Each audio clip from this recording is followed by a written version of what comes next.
विवर स्थलाकृति पढ़ा चुके हैं, और क्या पढ़ा रहे हैं?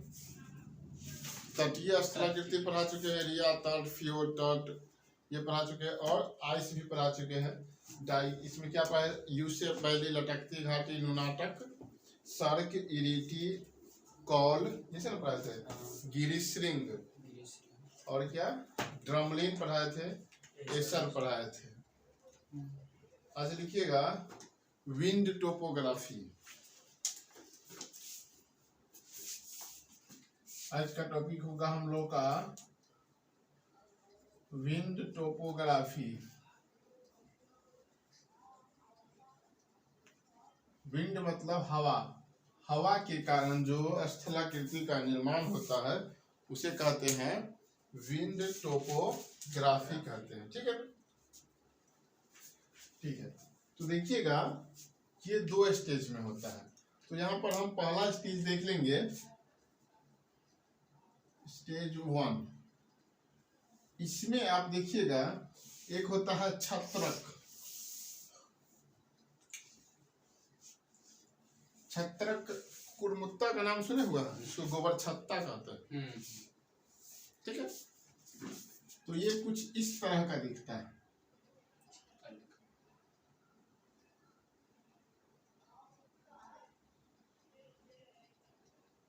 ठीक है, देखो एक बहुत बड़ा चट्टान हो रहता है पहले शुरू में, ये कुछ इस तरह का रहता है, मान लो ये चट्टान है। ठीक है, इस और जब ये विंड टोपोग्राफी जो इतना भी बनेगा ना वो मरुस्थलीय इलाका में बनता है।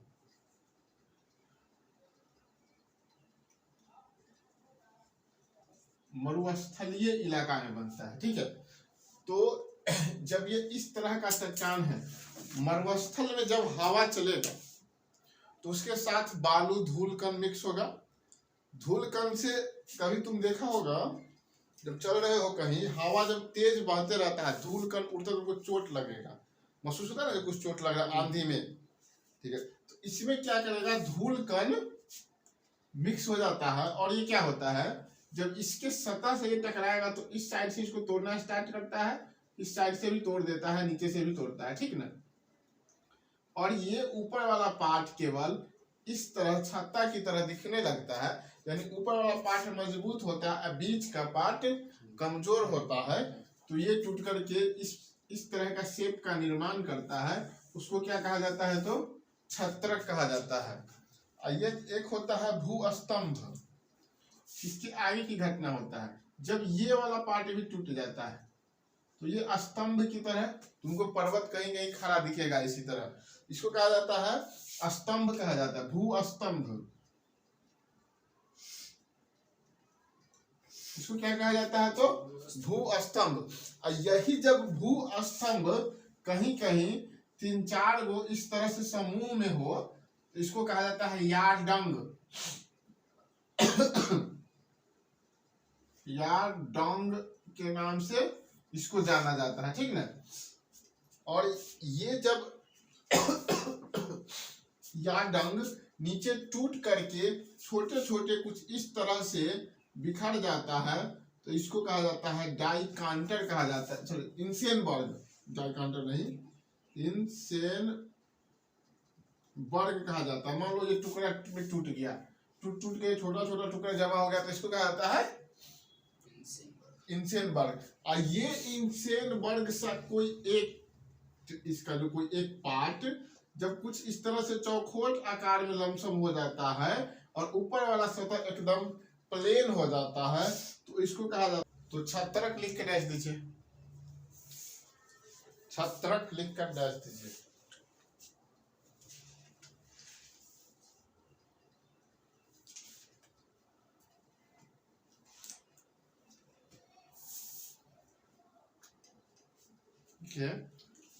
इसका आकार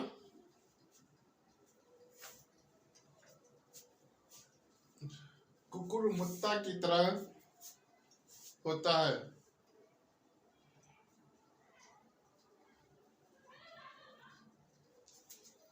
इसका आकार कुकुरमुत्ता की तरह होता है।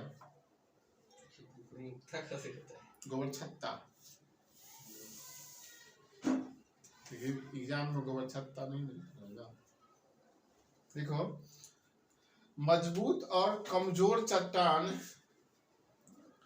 उसी मजबूत और कमजोर चट्टान में, मजबूत और कमजोर चट्टान में कमजोर चट्टान अपरदन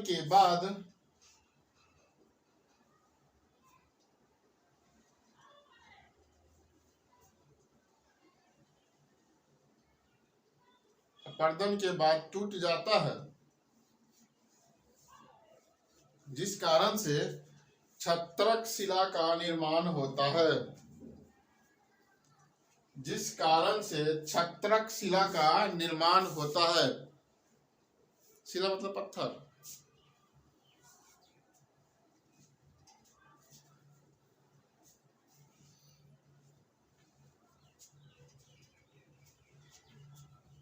ठीक है, उसके बाद भू स्तंभ लिख कर रख दीजिए।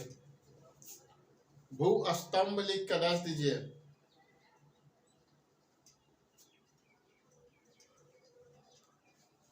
लिखो, छत्रक टूटने के बाद जो अवशेष बचता है उसे भू स्तंभ कहा जाता है।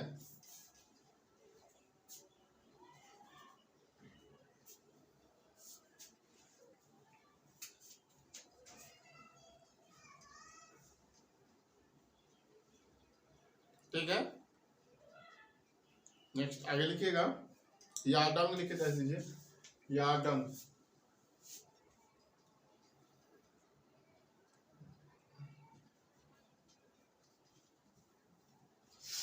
जब कई भू स्तंभ एक ही लाइन में पाया जाता है, जब कई भू स्तंभ एक ही लाइन में पाया जाता है तो उसे यार्डंग के नाम से जाना जाता है। तब उसे यार्डंग के नाम से जाना जाता है।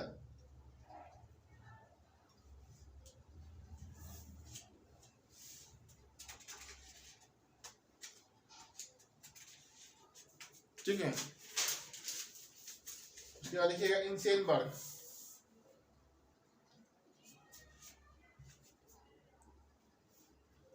इंसेनबर्ग,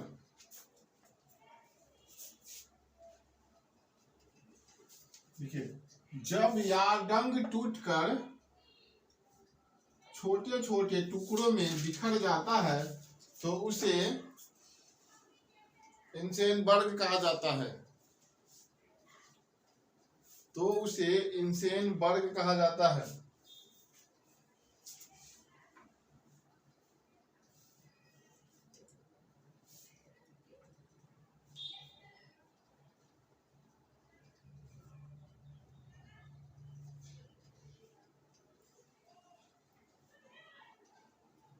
ठीक है, इंसेनबर्ग के बाद क्या, डाइकांटर। डाइकांटर लिख के दे दीजिए।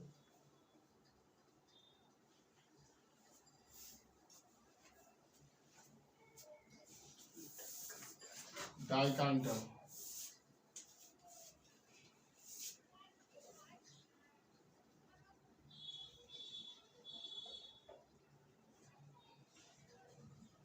लिखिए, डाइकांटर का आकार चतुर्भुजाकार होता है। चतुर्भुजाकार होता है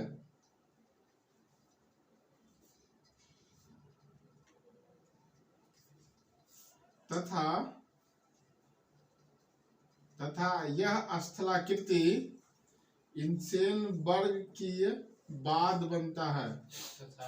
तथा यह स्थलाकृति इंसेनबर्ग के बाद बनता है।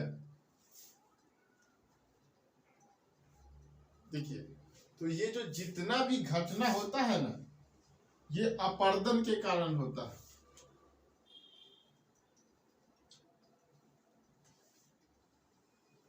ठीक है ना, पहले क्या होता है, अपक्षय होता है, उसके बाद अपरदन होता है, तब होता है निक्षेपण। तो फर्स्ट स्टेज के जी विंड टोपोग्राफी के जो स्थलाकृति है वो अपर्दन के कारण होता है, क्योंकि इसमें छोटे छोटे एक ही बार में सिर्फ नहीं इसको छत्रों को तोड़ दिया, हवा बाहर तोड़ दिया, घर में जो इसको उखाड़ के फेंक देगा, इसको बालू की महीन कण की तरह तोड़ता है। ये घटना क्या कहलाता है? अपर्दन। और जब निक्षेपण में क्या होता है? निक्षेपण में ये जो टूटा हुआ भाग भी में ही है, इसको कहीं उठाकर जमा कर देता है, जिसको निक्षेपण कहते हैं। इसको इंग्लिश में कहा जाता है डिपोजिशन, इसको कहा जाता है इरोजन, इसको इरोजन कहा जाता है, इसको डिपोजिशन कहा जाता है। ठीक है, तो लिखो ये सारी घटना अपर्दन के कारण होता है, ये सारी घटना अपर्दन के कारण होता है।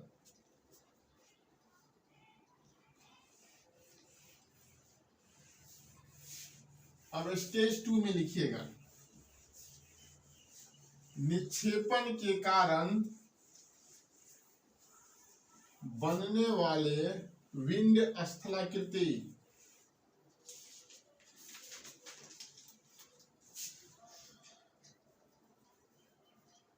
निक्षेपण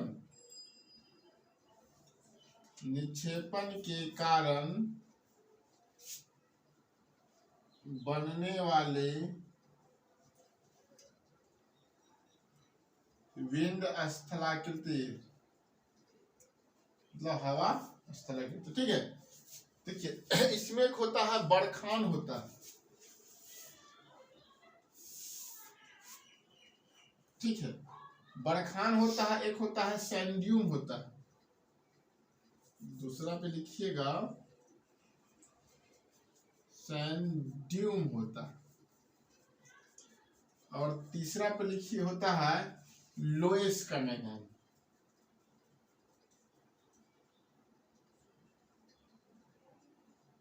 ये इसके बाद ये बनेगा, इसके बाद ये बनता है। ठीक है, देखिए इसमें क्या होता है, देखिए तो एक होता है बरखान, सैंड्यूम और लोएस का मैदान। बरखान में क्या होता है, ये कोई पर्वत इस तरह से सीधा खड़ा रहता है, ठीक है, तो निक्षेपण के हवा के कारण यहाँ पे बालू जमा हो जाता है। ठीक है, इस साइड में क्या होता है, बालू जमा हो जाता है।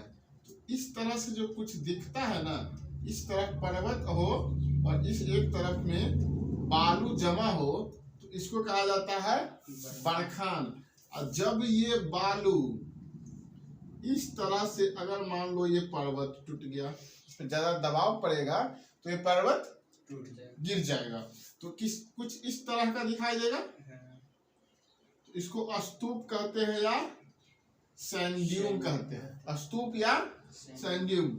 इसमें क्या होता है, अब इसको क्या करेगा, जब बालू नीचे ऐसे गिर गया, जब हवा करेगा तो इस बालू को और फैलाएगा, तो ये कुछ इस तरह से बिछ जाता है बालू, कहीं कम कहीं ज्यादा, इस तरह से बिछ जाता है। इसको कहा जाता है लोएस का मैदान। इसको क्या कहा जाता है, तो लोएस का मैदान के नाम से जाना जाता है। ठीक है, लिखिएगा निक्षेपण के कारण बनने वाला विंड स्थलाकृति लिखे, उसमें आप पहला नंबर पर पहले तो इसको बना लीजिए, आप इसको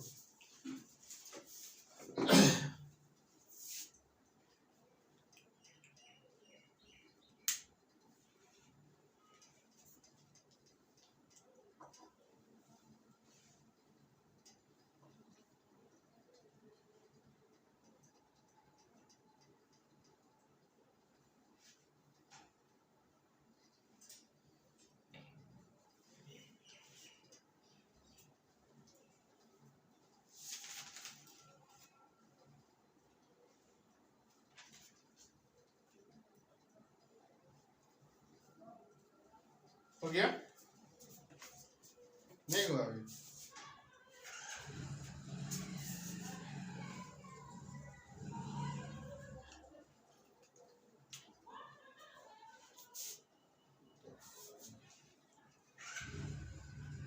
हुआ कि नहीं,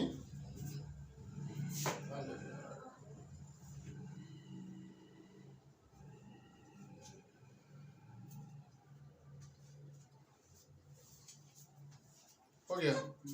देखो बरखान लिख कर डैश दो।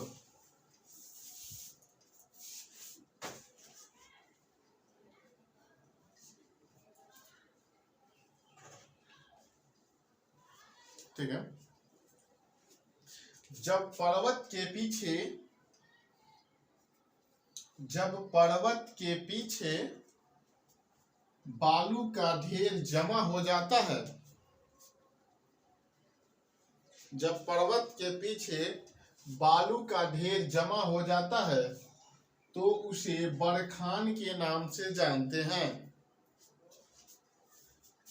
तब उसे बरखान के नाम से जानते हैं। ठीक है, अगला लिखना अब सैंड्यूम लिख के डैश दो। सैंड्यूम ऐसी को लिखना है बगल में कोष्ठ में स्तूप, सैंड्यूम को स्तूप।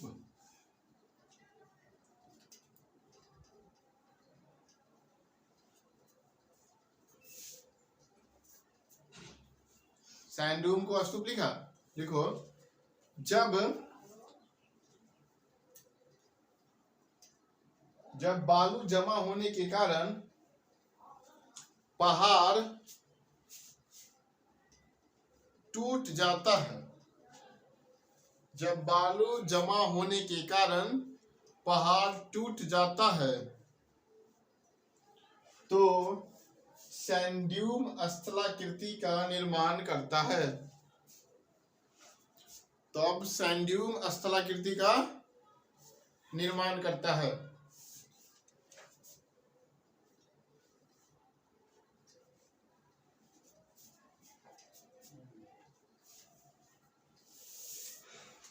ठीक है, उसके बाद लोएस का मैदान लिखकर दस दो।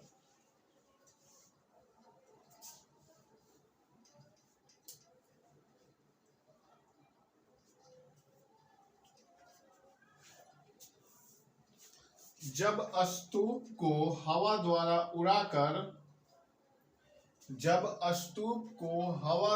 उड़ाकर बालू की चादर बिछ जाती है, हवा द्वारा उड़ाकर बालू की चादर बिछ जाती है तो उसे लोएस का मैदान कहा जाता है।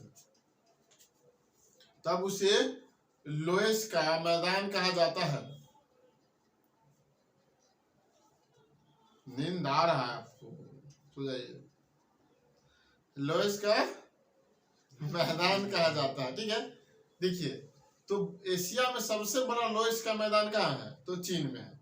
नीचे से नोट करके लिखना, नोट करके एशिया में सबसे बड़ा लोएस का मैदान चीन में है।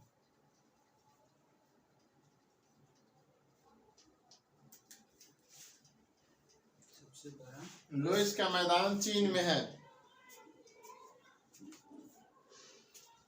ठीक है, अब एक चीज लिखिएगा, बालसन झील। अब ये बालसन झील होता क्या है? ठीक है,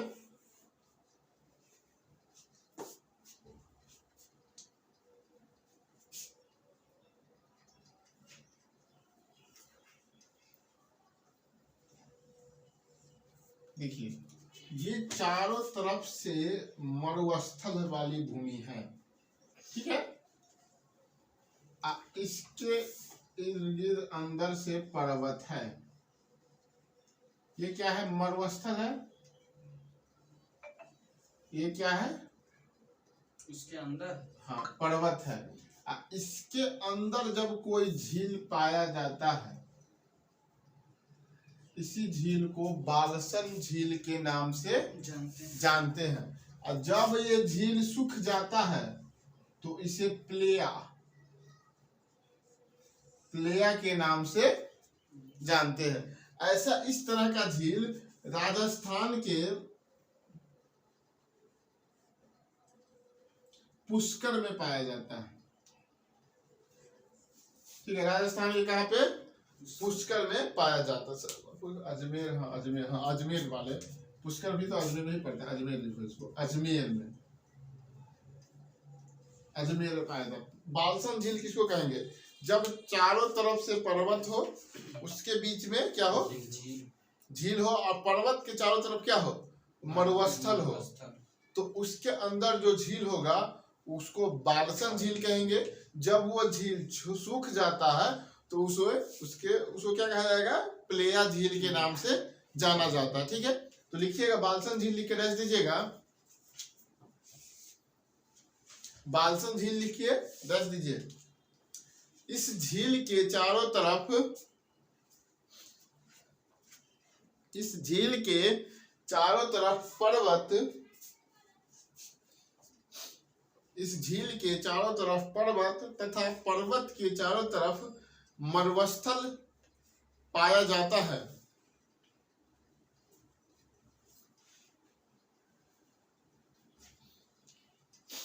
मरुस्थल पाया जाता है। ठीक है, देखिए इस प्रकार का झील राजस्थान के,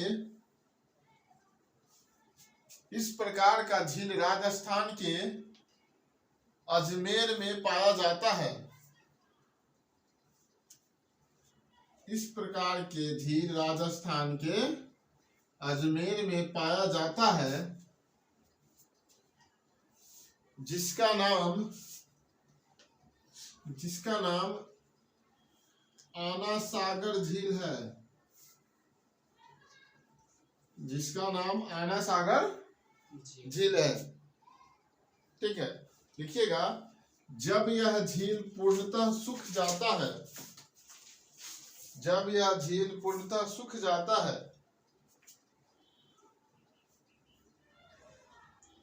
सूख जाता है तो उसे प्लाया के नाम से जाना जाता, तब उसे प्लाया के नाम से जानते हैं।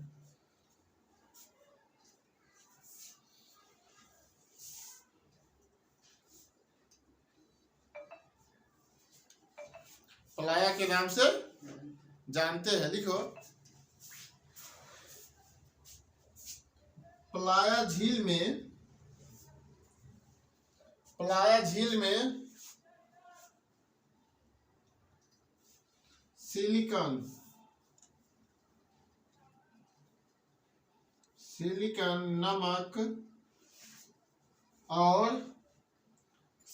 नमक और कैल्शियम पाया जाता है।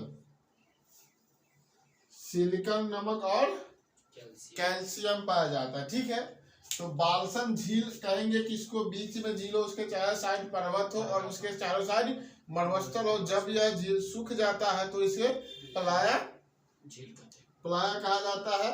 और इस तरह का झील, जो बालसन प्रकार का झील कहाँ है, अजमेर में है। जिस झील का नाम है आना सागर झील है।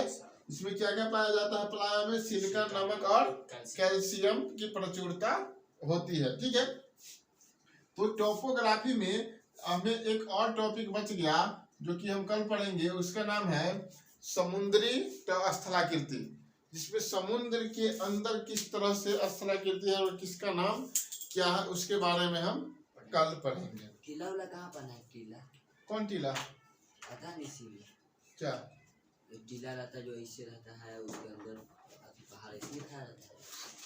मतलब कल बताएंगे। पर क्या ना। ठीक है।